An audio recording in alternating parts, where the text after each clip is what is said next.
법무부를 미국에서는 justice, 다시 말해 정의라는 단어를 사용해 부른다.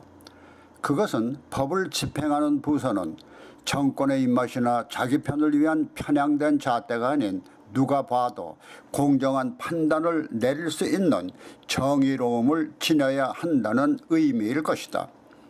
그런데 남한의 법무부는 그 의미를 잘못 해석하는 것 같다. 이와 같은 보편타당한 정의와는 거리가 멀기 때문이다. 하기야 남한의 좌파들이 해석하는 정의는 전혀 다른 것이니까 그럴만도 할지 모르겠다. 그래서 남한의 법무부는 정의라는 의미는 없는 것으로 보고 법은 없다는 의미로 무법부로 호칭하는 것이 옳을 것 같다. 여기에 곁들여 누군가가 좌파의 특성을 지적해 준 것을 보면은 지금 문재인 정권에서 자행되고 있는 적폐에 대처하는 모습을 실감 있게 표현하고 있다. 여기서 몇 가지만 추려보자. 첫째, 일이 터지면 쉬쉬하다가 언론에 터지면 가짜 뉴스로 매도하며 펄쩍 뛴다.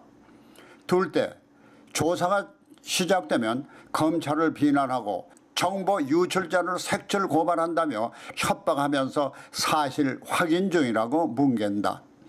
셋째, 사실이 확인되면 별것이 아니라며 그것은 관례라고 우기고 피의자는 무죄라고 강변한다.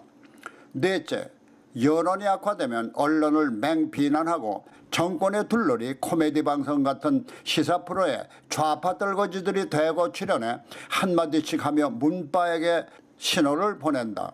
그러면 문바들이 벌떼처럼 들고 일어나 언론, 검찰, 정보 제공자 그리고 이를 비판한 패널들을 향한 무차별 문자 폭탄을 퍼붓기 시작한다.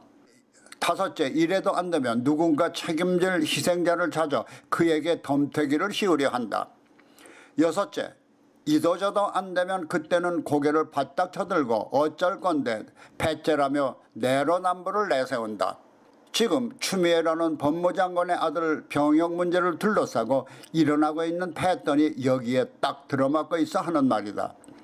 이 좌파의 특성을 법무장관이라는 추미애 아들의 병역 문제에 대입해 보면은 아마도 5번째 단계쯤에 와 있는 것 같다.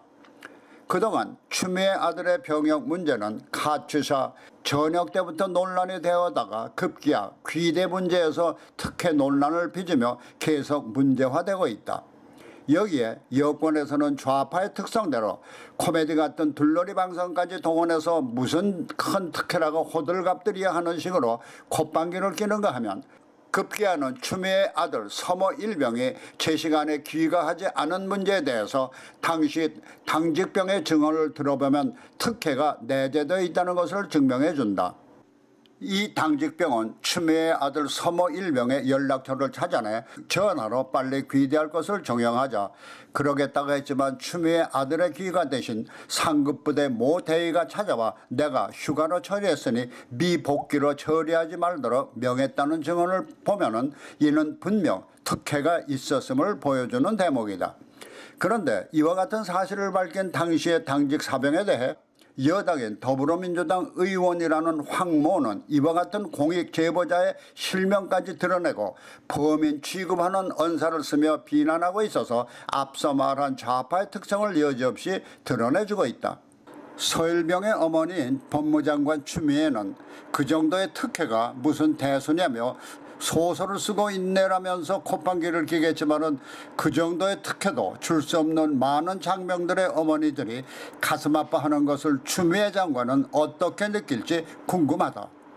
그런데 지금의 정권에서 벌어지고 있는 이와 같은 적폐가 조국 전 법무나 그의 부인 등 일가의 적폐를 비롯해서 정권의 은덕으로 금배지를 단 정신대와 관련된 정의연의 모 여성 국회의원 사건을 비롯해서 목포의 부동산 투기 문제로 말썽을 빚었던 또 다른 여성 국회의원 등의 진행 과정을 보면 좌파의 특성과 일치하는 똑같은 현상을 보이고 있다.